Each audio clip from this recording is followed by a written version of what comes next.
அம்மா பையனுக்கு கல்யாணம் முடிஞ்சிருச்சு, மறு வீடு கூட்டு வரணும்ல. அவனே தெண்டான்.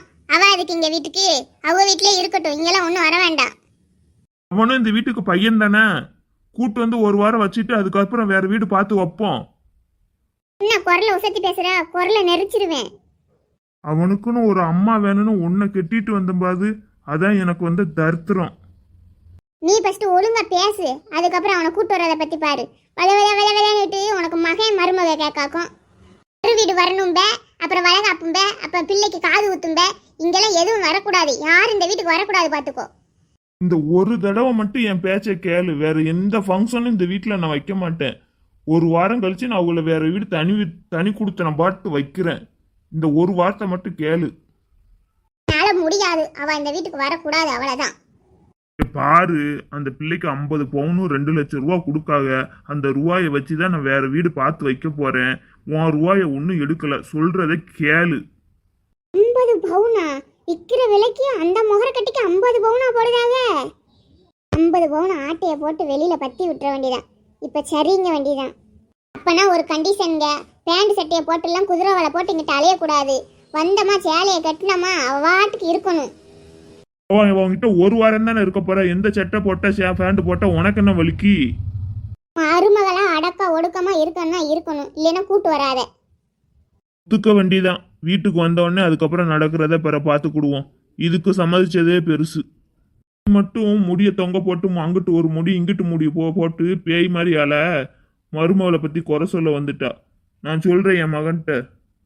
என் முடி நான் அங்கிட்டு தொங்க விடுவேன், இங்கிட்டு தொங்க விடுவேன், இல்லைன்னா மொட்டை போடுவேன். உனக்கு என்ன? நான் சொல்றதை மட்டும் நீ கேளு. நீ போன் போடுதியா, நான் போடவா? நானே அவளுக்கு போன் போட்டு சொல்லிக்கிடுவேன். ஹலோ சம்மந்தி, நல்லா இருக்கீங்களா? அண்ணா இப்போ ஃபோன் பண்ணணும்னு நினச்சேன், அதுங்களே நீங்கள் ஃபோன் பண்ணிட்டீங்க. நாளைக்கு வந்து மறு வீடு கூட்டு வரோம் மருமகளை, ரெடியாக இருங்க. அப்படியாம்மா? சரி, ரொம்ப சந்தோஷம். நாளைக்கு வாங்க. உங்கள் மருமகன்கிட்ட சொல்லிடுங்க நாளைக்கு வாரோன்ட்டு. சரிம்மா, சொல்லிடுதேன், வாங்க. 50 பவுனு நம்ம பிள்ளைக்கு என்னடா பண்ண நினச்சோம், தன்னால் வருது 50 பவுனு. அன்னி அடுத்து அவளுக்கு ஒரு நல்ல மிலிட்ரி மாப்பிள்ளையை பார்த்து கல்யாணம் பண்ணி கொடுத்துட வேண்டியதான். கடவுள்கிட்ட கேட்டது வீண் போகல, கண்ணை திறந்துட்டான் கடவுள். ஏய் சேகரே, சந்தோஷமா இருக்கீங்க? என்ன விஷயம்?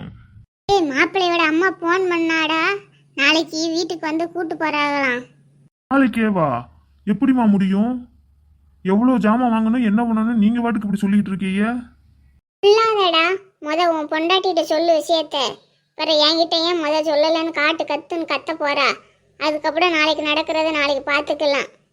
நீ ஏன் உன் வாயால சொல்லிருமா, பிறகு உன் ஆத்தா சொல்லி நீ சொல்லி நான் சொல்லின்னு அப்படியே இழுத்து வந்து பிறகு அவ ஒரு ஏதாச்சும் முட்டுக்கட்டை போடுவா.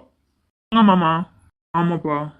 சம்பந்தி வாங்க, இப்பதான் சம்பந்தி அம்மா போன் பண்ணாங்க, அதை பத்தி தான் பேசிட்டு இருக்கோம். வீட்டுக்கு வந்து கூப்பிடுறானம்மா முறை, அதனாலதான் சொல்ல வந்தேன். உட்காருங்க. சரிம்மா. நீங்களும் உட்காருங்க.